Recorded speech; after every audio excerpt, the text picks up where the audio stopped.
ಆತ್ಮೀಯ ಬಂಧುಗಳೇ, ಶ್ರೀಮದ್ ಭಾಗವತಂ ಸ್ಕಂದ 3 ಭಾಗ 1 ಅಧ್ಯಾಯ 6 ವಿಶ್ವರೂಪ ಸೃಷ್ಟಿ. ಇದರಿಂದ ಇವತ್ತು 32ನೇ ಶ್ಲೋಕವನ್ನು ತಿಳ್ಕೊಳ್ಳೋಣ. ಶ್ಲೋಕ 32. ವಿಶೋ ವರ್ತಂತ ತಸ್ಯೋರ್ ವೋರ್ ಲೋಕವೃತ್ತಿ ಕರೀರ್ ವಿಭೋಃ ವೈಶಸ್ತದುದ್ಭವೋ ವಾರ್ತಾಂ ನೃಣಾಂ ಯಃ ಸಮವರ್ತಯತ್. ಅನುವಾದ: ಎಲ್ಲ ಜನರ ಜೀವನದ ಉಪಾಯಗಳಾಗಿರುವ ಧಾನ್ಯೋತ್ಪಾದನೆ ಮತ್ತು ಪ್ರಜೆಗಳಿಗೆ ಅವುಗಳ ವಿವರಣೆ ಎಂಬುದು ಭಗವಂತನ ಅದ್ಭುತ ರೂಪದ ತೊಡೆಗಳಿಂದ ಉಂಟಾಯಿತು. ಅಂತಹ ಕಾರ್ಯವನ್ನು ಈಡೇರಿಸುವ ವಣಿಜನರನ್ನು ವೈಶ್ಯರೆಂದು ಕರೆಯಲಾಗಿದೆ. ಇದು ಶ್ಲೋಕ ಮತ್ತು ಅದರ ಅನುವಾದ. ಈಗ ಭಾವಾರ್ಥದ ಮೂಲಕ ನಾವು ಇದರ ಅರ್ಥವನ್ನು ತಿಳ್ಕೊಳ್ಳೋದಕ್ಕೆ ಪ್ರಯತ್ನ ಮಾಡೋಣ. ಓದ ಭಾಗದಲ್ಲಿ ನಾವೇನು ತಿಳ್ಕೊಂಡ್ವಿ? ಆ ಭಗವಂತನ ವಿರಾಟ್ ರೂಪ ಇದೆಯಲ್ಲ, ಅದರ ಕೈಗಳಿಂದ ರಕ್ಷಣೆಯ ಸಾಮರ್ಥ್ಯ ಅನ್ನೋದು ಉತ್ಪನ್ನ ಆಯಿತು. ಅಂದರೆ ಈಗ ಕಳ್ಳಕಾಕರರಿರ್ತಾರೆ, ದುಷ್ಟರಿರ್ತಾರೆ, ಇದರಿಂದ ಎಲ್ಲ ಸಮಾಜವನ್ನು ರಕ್ಷಿಸಬಲ್ಲಂಥ ಕ್ಷತ್ರಿಯರು ಆ ತತ್ವಕ್ಕನುಗುಣವಾಗಿ ಅಸ್ತಿತ್ವಕ್ಕೆ ಬಂದರು. ಅಂದರೆ ಭಗವಂತನ ಭುಜಗಳಿಂದ ಅಥವಾ ತೋಳುಗಳಿಂದ ಕ್ಷತ್ರಿಯರು ಉತ್ಪನ್ನರಾದರು ಅನ್ನೋದನ್ನ ತಿಳ್ಕೊಂಡ್ವಿ. ಈಗ ಈ ಶ್ಲೋಕದಲ್ಲಿ ಹೇಳ್ತಾ ಇದ್ದಾರೆ, ಜನರು ಜೀವನವನ್ನು ನಡೆಸಬೇಕು ಅಂತಂದರೆ ಅದಕ್ಕೆ ಊಟ ಬೇಕು ಅಲ್ವಾ? ಆಹಾರ ಇದ್ರೇನೆ ಈ ದೇಹ ಚೆನ್ನಾಗಿ ಬೆಳೆಯೋದು. ಸೊ ನಾವು ಜೀವನ ನಡೆಸೋದಕ್ಕಾಗೋದು. ಅದಕ್ಕೇನು ಬೇಕು? ಧಾನ್ಯದ ಉತ್ಪಾದನೆ ಆಗಬೇಕು. ಸೊ ಈ ಒಂದು ಧಾನ್ಯದ ಉತ್ಪಾದನೆ ಮತ್ತು ಪ್ರಜೆಗಳಿಗೆ ಅವುಗಳ ವಿತರಣೆ, ಅಂದರೆ ಅದನ್ನು ಕೊಡೋದು, ಆಮೇಲೆ ಅದನ್ನು ವ್ಯಾಪಾರ ಮಾಡೋದು, ಇದೆಲ್ಲವೂ ಕೂಡ ಭಗವಂತನ ಅದ್ಭುತವಾದ ಆ ರೂಪದ ತೊಡೆಗಳಿಂದ ಉಂಟಾಯಿತು. ಅಂಥ ಕಾರ್ಯವನ್ನ ಯಾರು ನಡೆಸ್ತಾರೋ ಮಾಡ್ತಾರೋ ಅಂಥ ವಣಿಜರನ್ನ ವೈಶ್ಯರು ಅಂತ ಕರೀತಾರೆ. ಈಗ ವೈಶ್ಯರು ಎಲ್ಲಿಂದ ಬಂದಿರೋದು ಅಂತಂದ್ರೆ ಆ ವಿರಾಟ್ ರೂಪದ ತೊಡೆಗಳಿಂದ ಉತ್ಪತ್ತಿ ಆದಂಥವರು. ಅವರು ಜನಗಳ ಜೀವನಕ್ಕೆ ಏನೇನ್ ಬೇಕೋ ಅದನ್ನೆಲ್ಲ ಅವರು ಮಾಡಿಕೊಡೋ ಅಂಥವ್ರು. ಈಗ ಭಾವಾರ್ಥದಲ್ಲಿ ಗುರುಗಳು ಈ ವಾಣಿಜ್ಯರು ಅಥವಾ ವೈಶ್ಯರು ಅಂತ ಯಾರನ್ನು ಹೇಳ್ತಾರೋ ಅದರ ಬಗ್ಗೆ ಕಂಪ್ಲೀಟ್ ವಿವರಣೆಯನ್ನು ಕೊಟ್ಟಿದ್ದಾರೆ. ಅದರ ಬಗ್ಗೆ ನಾವು ಇವಾಗ ಭಾವಾರ್ಥದ ಮೂಲಕ ತಿಳ್ಕೊಳ್ಳೋಣ. ಮಾನವ ಸಮಾಜದ ಜೀವನೋಪಾಯಗಳನ್ನು ಇಲ್ಲಿ ಸ್ಪಷ್ಟವಾಗಿ ವಿಷಃ ಅಥವಾ ವ್ಯವಸಾಯ ಮತ್ತು ವ್ಯವಸಾಯೋತ್ಪನ್ನಗಳ ವಿತರಣಾ ಕಾರ್ಯ ಎಂದು ತಿಳಿಸಲಾಗಿದೆ. ಈ ಕಾರ್ಯವು ಸಾಗಣೆ ಮತ್ತು ದಾಸ್ತಾನು ಮುಂತಾದವನ್ನು ಒಳಗೊಳ್ಳುತ್ತದೆ. ಕೈಗಾರಿಕೆಯು ಜೀವನೋಪಾಯದ ಒಂದು ಕೃತಕ ವಿಧಾನವಾಗಿದೆ ಮತ್ತು ಭಾರಿ ಪ್ರಮಾಣದ ಕೈಗಾರಿಕೆ ಮುಖ್ಯವಾಗಿ ಸಮಾಜದ ಸಕಲ ಸಮಸ್ಯೆಗಳಿಗೂ ಮೂಲವಾಗಿದೆ. ಭಗವದ್ಗೀತೆಯಲ್ಲಿ ಕೂಡ ವಿಷದಲ್ಲಿ ಉದ್ಯುಕ್ತರಾದ ವೈಶ್ಯರ ಕರ್ತವ್ಯಗಳನ್ನು ಗೋರಕ್ಷಣೆ, ಕೃಷಿ ಮತ್ತು ವಾಣಿಜ್ಯ ಎಂದೇ ಹೇಳಿದೆ. ಮಾನವನು ತನ್ನ ಬದುಕಿಗಾಗಿ ಹಸು ಮತ್ತು ಕೃಷಿ ಭೂಮಿಯನ್ನು ಸುರಕ್ಷಿತವಾಗಿ ಆಶ್ರಯಿಸಬಹುದೆಂದು ನಾವು ಈಗಲೇ ಚರ್ಚಿಸಿರುತ್ತೇವೆ. ಇದರ ಅರ್ಥ ಏನಪ್ಪಾ ಅಂತಂದ್ರೆ, ನಾವಿರುವಂತ ಈಗಿನ ಕಾಲದಲ್ಲಿ ನಾವು ನಮ್ಮ ಜೀವನೋಪಾಯಕ್ಕೆ ಬೇಕಾಗಿರೋದೇನು ಅಂತ ತಿಳ್ಕೊಂಡಿದೀವಿ, ದೊಡ್ಡ ದೊಡ್ಡ ಫ್ಯಾಕ್ಟ್ರಿಗಳು, ಇಂಡಸ್ಟ್ರಿಗಳು, ಆಫೀಸ್ಗಳು ಅಂತ. ಆದರೆ ನಿಜವಾಗ್ಲೂ ಅವೆಲ್ಲ ಅಲ್ವೇ ಅಲ್ಲ. ಯಾಕಂದರೆ ನಾವು ಆಫೀಸು, ಫ್ಯಾಕ್ಟ್ರಿಗಳು, ಇದರಿಂದ ನಾವು ಊಟವನ್ನು ಸಂಪಾದನೆ ಮಾಡೋಕ್ಕಾಗಲ್ಲ. ಹಣ ಸಂಪಾದನೆ ಮಾಡ್ಬೋದು, ಆದರೆ ನಮಗೆ ಬೇಕಾಗಿರುವಂಥ ಆಹಾರ ಪದಾರ್ಥಗಳನ್ನು ಎಲ್ಲಿಂದ ನಾವು ಪಡಿಬೇಕು? ಕೃಷಿಯಿಂದ ಮಾತ್ರ ಪಡೆಯೋದಕ್ಕೆ ಸಾಧ್ಯ ಆಗುತ್ತೆ, ಅಥವಾ ಹಸುಗಳನ್ನು ಸಾಕಿದಾಗ ಅದರಿಂದ ಹಾಲು ಬರುತ್ತೆ, ಅದರಿಂದ ಮೊಸರು, ಬೆಣ್ಣೆ, ತುಪ್ಪ ಇದನ್ನೆಲ್ಲ ನಾವು ಉಪಯೋಗ ಮಾಡುವಂಥ ಪದಾರ್ಥಗಳನ್ನು ಪಡ್ಕೊಳ್ತೀವಿ.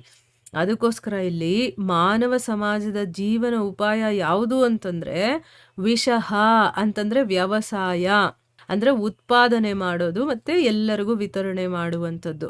ವ್ಯವಸಾಯದಿಂದ ಏನೇನು ನಾವು ಬೆಳೆದಿರ್ತೀವೋ ಅದನ್ನು ಎಲ್ಲರಿಗೂ ಕೊಡುವಂಥದ್ದು. ಈ ಕಾರ್ಯ ಸಾಗಣೆ ಮತ್ತು ದಾಸ್ತಾನು ಎರಡೂ ಆಗುತ್ತೆ. ತಾನು ಬೆಳೆಯೋದು ಮತ್ತು ಅದನ್ನು ಬೇರೆಯವರಿಗೆ ಕಳಿಸೋದು ಮತ್ತು ಹಂಚೋದು ಇದೆಲ್ಲ ಆಗುತ್ತೆ. ಆದರೆ ಈ ಕೈಗಾರಿಕೆಗಳು ಅನ್ನುವಂಥ ಜೀವನೋಪಾಯವನ್ನು ನಾವು ಮಾಡ್ಕೊಂಡಿದ್ದೀವಲ್ವಾ, ಇದು ಕೃತಕ ವಿಧಾನ. ಇದರಿಂದ ಏನಾಗಲ್ಲ. ಅದೇ ಈ ಒಂದು ಕೈಗಾರಿಕೆ ಹೆಚ್ಚಿನ ಪ್ರಮಾಣದಲ್ಲಿ ಹೆಚ್ಚುವರಿತಾ ಹೋದರೆ ನಮ್ಮ ಮನುಷ್ಯ ಸಮಾಜಕ್ಕೆ ಅದು ತುಂಬ ಸಮಸ್ಯೆಯನ್ನು ಕೊಡುವಂಥದ್ದಾಗಿದೆ ಅಂತ ಹೇಳ್ತಾ ಇದ್ದಾರೆ. ಭಗವದ್ಗೀತೆಯಲ್ಲೂ ಕೂಡ ವ್ಯವಸಾಯದಲ್ಲಿ ಉದ್ಯುಕ್ತರಾದಂತಹ ವೈಶ್ಯರ ಕರ್ತವ್ಯಗಳು ಏನು ಅಂತಂದ್ಬಿಟ್ಟು ಭಗವಂತ ಸ್ವಯಂ ಹೇಳಿದ್ದಾನೆ. ಅವನೇನು ಹೇಳಿದ್ದಾನೆ? ಕೈಗಾರಿಕೆಗಳನ್ನು ಉತ್ಪಾದನೆ ಮಾಡಬೇಕು ಅಂತ ಎಲ್ಲೂ ಹೇಳಿಲ್ಲ. ಅವನು ಹೇಳಿರೋದು ಗೋರಕ್ಷಣೆ, ಕೃಷಿ ಮತ್ತು ವಾಣಿಜ್ಯ ಅಂತ ಹೇಳಿದ್ದಾನೆ. ಮನುಷ್ಯ ತನ್ನ ಬದುಕಿಗೋಸ್ಕರ ಹಸು ಮತ್ತು ಕೃಷಿ ಭೂಮಿಯನ್ನು ಸುರಕ್ಷಿತವಾಗಿ ನಾವು ಆಶ್ರಯಿಸ್ಬೋದು. ಒಂದು ಹಸು ಇದ್ದರೆ ಸಾಕು ಒಂದು ಮನೆಯಲ್ಲಿ, ಅವ್ರಿಗೆ ಬೇಕಾಗಿರುವಂಥ ಹಾಲು, ಮೊಸರು, ಬೆಣ್ಣೆ, ತುಪ್ಪ ಎಲ್ಲ ಅದರಿಂದ ಸಿಗತ್ತೆ. ಇನ್ನು ಕೃಷಿ ಭೂಮಿಯನ್ನು ಅವಲಂಬಿಸಿದ್ರೆ ತರಕಾರಿಗಳು, ಕಾಳುಗಳು, ಬೇಳೆಗಳು, ಆಮೇಲೆ ನಮಗೆ ಬೇಕಾಗಿರುವಂಥ ಅಕ್ಕಿ, ರಾಗಿ ಇಂಥ ಧಾನ್ಯಗಳು ಅದರಿಂದ ಸಿಗುತ್ತೆ. ಸೊ ಈ 2 ಇದ್ದರೆ ಸಾಕು ನಮಗೆ. ಆದರೆ ಈಗೇನಾಗಿದೆ, ಎಲ್ಲ ಕೈಗಾರಿಕೆಗಳಿಗೆ ಜಾಸ್ತಿ ಇಂಪಾರ್ಟೆನ್ಸ್ ಕೊಡ್ತಾರೆ ಅಲ್ವಾ? ಅದು ತಪ್ಪು ಅಂತ ಹೇಳ್ತಾ ಇರೋದಿಲ್ಲಿ.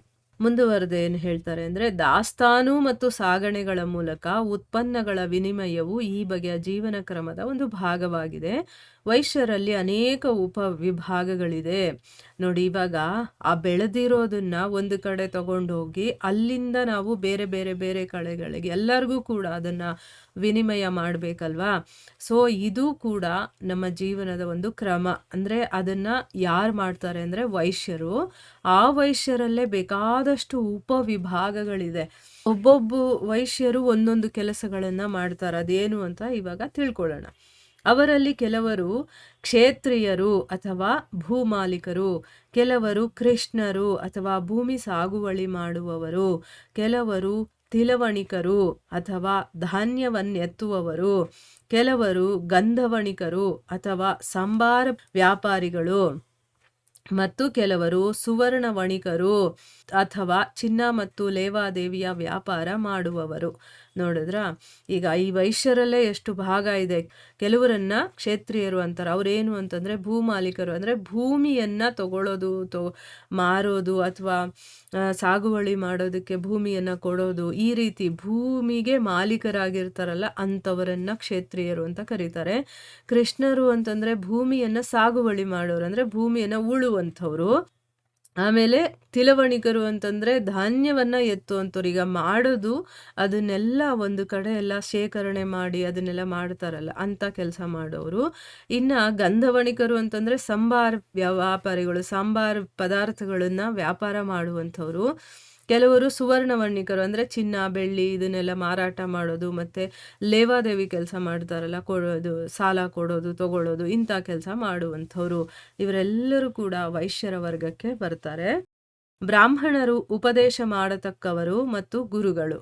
ಕ್ಷತ್ರಿಯರು ಕಳ್ಳರ ಮತ್ತು ದುಷ್ಟರ ಬಾಧೆಯಾಗದಂತೆ ನಾಗರಿಕರನ್ನು ರಕ್ಷಿಸುವವರು.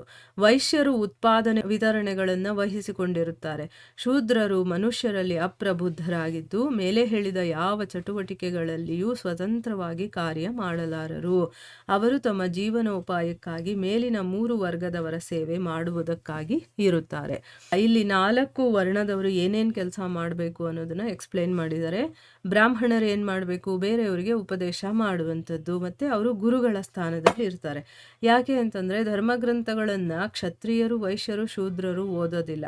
ಇದನ್ನೆಲ್ಲ ಓದಿ ಅದರಲ್ಲಿ ನಾವು ಹೇಗೆ ನಡ್ಕೋಬೇಕು, ಏನು ಮಾಡಿದ್ರೆ ಒಳ್ಳೆಯದು, ಸರಿ, ಅದು ತಪ್ಪು, ಅದನ್ನೆಲ್ಲ ಹೇಳುವಂಥವ್ರು ಯಾರು ಅಂತಂದರೆ ಬ್ರಾಹ್ಮಣರು. ಅವ್ರ ಕೆಲಸ ಅದು. ಇನ್ನು ಕ್ಷತ್ರಿಯರು ಕಳ್ಳರು ಅಥವಾ ದುಷ್ಟರು ಯಾರಾದರೂ ತೊಂದರೆ ಕೊಡದೇ ಇರೋ ಹಾಗೆ ನಾಗರಿಕರನ್ನು ರಕ್ಷಣೆ ಮಾಡುವಂಥ ಕೆಲಸ ಅವ್ರು ಮಾಡ್ತಾರೆ. ಇನ್ನು ವೈಶ್ಯರು ಏನು ಮಾಡ್ತಾರೆ, ಉತ್ಪಾದನೆಯೂ ಮಾಡ್ತಾರೆ ಮತ್ತು ಅದನ್ನು ವಿತರಣೆ ಮಾಡುವಂಥ ಕೆಲಸವನ್ನು ಅವ್ರು ಮಾಡ್ತಾರೆ. ಇನ್ನು ಶೂದ್ರರು ಏನು ಅಂತಂದರೆ ಇಡೀ ಮನುಷ್ಯ ಕುಲದಲ್ಲಿ ಅವರು ಅಪ್ರಬುದ್ಧರು, ಅಂದರೆ ಅವರಿಗೆ ಬುದ್ಧಿ ಬೆಳವಣಿಗೆ ಇರೋದಿಲ್ಲ ಅಷ್ಟಾಗಿ. ಈಗ ನಾವು 3 ಏನು ಕ್ಯಾಟಗರಿ ನೋಡಿದ್ವೋ ಅಷ್ಟು ತಾವೇ ಸ್ವತಂತ್ರವಾಗಿ ಕೆಲಸ ಮಾಡೋಷ್ಟು ಅರ್ಹತೆ ಅವ್ರಿಗೆ ಅಲ್ಲಿ ಇರೋದಿಲ್ಲ, ಬುದ್ಧಿ ಇರೋದಿಲ್ಲ. ಅದಕ್ಕೋಸ್ಕರ ಅವ್ರು ಏನು ಮಾಡ್ತಾರೆ, ಜೀವನೋಪಾಯಕ್ಕೋಸ್ಕರ, ಈಗ ಅವರು ಕೂಡ ಬದುಕಬೇಕಲ್ವ, ಅವ್ರಿಗೂ ಇದೆಲ್ಲ ಬೇಕು. ಅದಕ್ಕೋಸ್ಕರ ಏನು ಮಾಡ್ತಾರೆ, ಈ 3 ಮೇಲುವರ್ಗದ ಜನರ ಸಹಾಯ ಮಾಡೋದು, ಸೇವೆ ಮಾಡೋದೇ ಅವ್ರ ಕೆಲಸ ಆಗಿರತ್ತೆ. ಅದಕ್ಕೋಸ್ಕರ ಅವ್ರು ಇರ್ತಾರೆ. ಹಿಂದೆ ಕ್ಷತ್ರಿಯರು, ವೈಶ್ಯರು ಬ್ರಾಹ್ಮಣರಿಗೆ ಜೀವನ ಅವಶ್ಯಕತೆಗಳನ್ನೆಲ್ಲ ಒದಗಿಸುತ್ತಿದ್ದರು. ಏಕೆಂದರೆ ಬ್ರಾಹ್ಮಣರಿಗೆ ಜೀವನೋಪಾಯಕ್ಕಾಗಿ ವೆಚ್ಚ ಮಾಡಲು ಸಮಯವಿರುತ್ತಿದ್ದಿಲ್ಲ. ನೋಡಿ, ಹಿಂದಿನ ಕಾಲದಲ್ಲಿ ಬ್ರಾಹ್ಮಣರನ್ನ ನೋಡ್ಕೊಳ್ಳೋದು ಅಥವಾ ಅವರ ಜೀವನಕ್ಕೆ ಏನೇನು ಬೇಕೋ, ಹಣ್ಣು, ತರಕಾರಿಗಳು, ಮತ್ತು ಹಣ ಆಗಿರ್ಬೋದು, ಬಟ್ಟೆಗಳು ಎಲ್ಲವನ್ನು ಕೂಡ ವೈಶ್ಯರು ಮತ್ತೆ ಕ್ಷತ್ರಿಯರು ಬ್ರಾಹ್ಮಣರಿಗೆ ಕೊಡ್ತಾ ಇದ್ರು. ಯಾಕೆ ಅಂತಂದ್ರೆ ಬ್ರಾಹ್ಮಣರಿಗೆ ಜೀವನೋಪಾಯಕ್ಕೆ ಅಂದ್ರೆ ಈಗ ಅವರು ದುಡಿಬೇಕು ಅಂತಂದ್ರೆ ಅವರ ಸಮಯ ಬರೀ ಅವರು ವೇದಶಾಸ್ತ್ರಗಳನ್ನ, ಪುರಾಣಗಳನ್ನ ಇದನ್ನೆಲ್ಲ ಓದೋದು, ಆಮೇಲೆ ಅದನ್ನ ಬೇರೆಯವರಿಗೆ ತಿಳಿಸೋದು, ಈ ಕಾರ್ಯದಲ್ಲಿ ಮತ್ತೆ ದೇವರ ಕೆಲಸಗಳನ್ನ, ಯಜ್ಞ ಯಾಗಾದಿಗಳು, ಜಪತಪಗಳು ಇದರಲ್ಲೇ ಮುಳುಗಿರ್ತಾ ಇದ್ರು. ಸೊ ಅವರು ದುಡಿಮೆ ಮಾಡ್ಕೊಂಡು ತಿನ್ನೋಷ್ಟು ಅವ್ರಿಗೆ ಸಮಯ ಇರ್ತಾ ಇರ್ಲಿಲ್ಲ. ಸೊ ಅದರಿಂದ ಏನು ಮಾಡ್ತಾ ಇದ್ರು, ಇವರು ಓದಿ ನಮಗೆಲ್ಲ ತಿಳುವಳಿಕೆ ಕೊಡ್ತಾರಲ್ಲ, ಇವ್ರನ್ನ ನೋಡ್ಕೊಳ್ಳೋ ಜವಾಬ್ದಾರಿ ನಮ್ದು ಅಂತಂದ್ಬಿಟ್ಟು ಕ್ಷತ್ರಿಯರು ಮತ್ತೆ ವೈಶ್ಯರು ಅವ್ರ ಜೀವನಕ್ಕೆ ಏನೇನು ಬೇಕೋ ಎಲ್ಲ ಅನುಕೂಲಗಳನ್ನು ಅವರೇ ಮಾಡ್ತಾ ಇದ್ರು. ಕ್ಷತ್ರಿಯರು ವೈಶ್ಯರಿಂದಲೂ ಶೂದ್ರರಿಂದಲೂ ಕಂದಾಯ ವಸೂಲಿ ಮಾಡುತ್ತಿದ್ದರು. ಆದರೆ ಬ್ರಾಹ್ಮಣರು ಆದಾಯ ತೆರಿಗೆಯಿಂದಲೂ ನೆಲ ತೆರಿಗೆಯಿಂದಲೂ ಮುಕ್ತರಾಗಿದ್ದರು. ನೋಡಿದ್ರ, ಕ್ಷತ್ರಿಯರು ತೆರಿಗೆಗಳನ್ನ, ಟ್ಯಾಕ್ಸ್ ಅಂತ ನಾವು ಹೇಳ್ತೀವಲ್ವಾ, ಅದನ್ನೆಲ್ಲ ಸಂಗ್ರಹಣೆ ಮಾಡ್ತಿದ್ರು. ಯಾರಿಂದ? ವೈಶ್ಯರಿಂದಲೂ ತಗೊಳ್ತಾ ಇದ್ರು, ಶೂದ್ರರಿಂದಲೂ ಕೂಡ ತಗೊಳ್ತಾ ಇದ್ರು. ಆದರೆ ಬ್ರಾಹ್ಮಣರಿಂದ ಮಾತ್ರ ಅವರು ತಗೊಳ್ತಾ ಇರಲಿಲ್ಲ. ಅವರು ಯಾವುದೇ ಆಗಿರ್ಬೋದು, ಅವ್ರಿಗೇನಾದರೂ ಆದಾಯ ಬರ್ತಾ ಇದ್ರೆ ಅಂದ್ರೆ ಏನೋ ಬೇರೆಯವರಿಗೆ ಪಾಠ ಹೇಳ್ಕೊಡ್ತಾ ಇದ್ರು, ಆಗ ಅವ್ರಿಗೆ ಏನೋ ಒಂದಷ್ಟು ದುಡ್ಡು ಬರುತ್ತೆ, ಅಥವಾ ಅವ್ರು ಏನಾದರೂ ಪೂಜೆ ಇಂಥದ್ದೆಲ್ಲ ಮಾಡಿಸ್ಕೊಡ್ತಿದ್ರು, ಅದರಿಂದ ದುಡ್ಡು ಬರುತ್ತೆ, ಅದೆಲ್ಲ ಆದಾಯ ಆಯ್ತಲ್ವ. ಆ ತೆರಿಗೆನೂ ಇರಲಿಲ್ಲ ಅವ್ರಿಗೆ. ಮತ್ತೆ ಭೂಮಿಗೆ ಅಂತ ತೆರಿಗೆ ಕಟ್ತಾರಲ್ವ, ಅದು ಕೂಡ ಇರಲಿಲ್ಲ.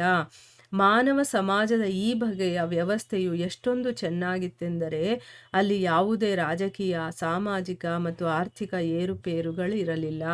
ಆದುದರಿಂದ ಶಾಂತಿಯುತ ಮಾನವ ಸಮಾಜವನ್ನು ಕಾಪಾಡುವುದಕ್ಕೆ ಬೇರೆ ಬೇರೆ ಜಾತಿಗಳು ಅಥವಾ ವರ್ಣಗಳ ವರ್ಗೀಕರಣವು ಅವಶ್ಯವಾದವು. ಇಲ್ಲಿ ಗುರುಗಳು ಏನು ಹೇಳ್ತಾ ಇದ್ದಾರೆ ಅಂದರೆ, ಮನುಷ್ಯ ಸಮಾಜ ಅನ್ನೋದು ಆಗಿನ ಕಾಲದ ಒಂದು ವ್ಯವಸ್ಥೆ, ರೀತಿ ನೀತಿಗಳು ಹೇಗಿದೆಯೋ ಅದು ಎಷ್ಟು ಚೆನ್ನಾಗಿತ್ತು. ಅಲ್ಲಿ ಯಾವುದೇ ರೀತಿಯ ರಾಜಕೀಯ ಇಲ್ಲ, ಸಾಮಾಜಿಕ, ಆರ್ಥಿಕ ಯಾವುದರಲ್ಲೂ ಏರುಪೇರುಗಳಾಗ್ತಾ ಇರಲಿಲ್ಲ. ಯಾಕೆ ಅಂತಂದರೆ ಈಗ ನಿಮ್ಮ ವರ್ಗ ಅದು ಹೀಗೆ ನಡ್ಕೋಬೇಕು ಅಂತ ಹೇಳಿಬಿಟ್ರೆ ಅವ್ರವ್ರ ವರ್ಗದವರು ಆಯಾ ಕೆಲಸಗಳನ್ನು ಮಾಡ್ಕೊಂಡು ಅವ್ರವ್ರ ಪಾಡ್ಗಿರ್ತಾ ಇದ್ರು. ಅದರಿಂದ ಏನಾಯಿತು, ಯಾರಲ್ಲೂ ಒಂದು ಮತಭೇದಗಳಾಗಿರ್ಬೋದು, ಒಬ್ರಿಗೊಬ್ರು ಕಿತ್ತಾಡ್ಕೊಳ್ಳೋದು, ನೀನು ಮೇಲು ನಾನು ಕೀಳು, ಇದೆಲ್ಲ ಬರ್ತಾನೆ ಇಲ್ಲ. ಶಾಂತಿಯುತವಾಗಿ ಒಂದು ಸಮಾಜ ನಡ್ಕೊಂಡು ಹೋಗ್ತಾ ಇತ್ತು. ಆದರೆ ಈಗೇನಾಗಿದೆ ಅಂತಂದರೆ ಶೂದ್ರರು ಶೂದ್ರರಾಗಿರೋದಿಲ್ಲ, ಶೂದ್ರರು ಹೋಗಿ ಬ್ರಾಹ್ಮಣರ ಸ್ಥಾನದಲ್ಲಿ ಕೂತ್ಕೊಂಡ್ಬಿಟ್ಟಿರ್ತಾರೆ. ಅವರಿಗೇನೂ ಅರ್ಹತೆ ಇರೋದಿಲ್ಲ, ಆದರೂ ಹೋಗಿ ಕೂತಿರ್ತಾರೆ. ಅದರಿಂದ ಏನಾಗುತ್ತೆ, ಎಲ್ಲ ಏರುಪೇರುಗಳಾಗತ್ತೆ. ಆ ರೀತಿ ತಮ್ಮ ತಮ್ಮ ಕಾರ್ಯಗಳು, ತಮ್ಮ ತಮ್ಮ ಯೋಗ್ಯತೆ ಏನು ಅಂತ ತಿಳ್ಕೊಂಡು ಅದರ ತಕ್ಕಂಗೆ ನಡ್ಕೊಂಡು ಹೋದಾಗ ಶಾಂತಿಯುತವಾದಂಥ ಒಂದು ಸಮಾಜವನ್ನು ನಾವು ಕಾಣಬಹುದು ಅನ್ನೋದನ್ನ ಇಲ್ಲಿ ನಾವು ತಿಳ್ಕೊಬೋದು. ಇಲ್ಲಿಗೆ ನಾವು ನಿಲ್ಲಿಸೋಣ. ಹರೇ ಕೃಷ್ಣ.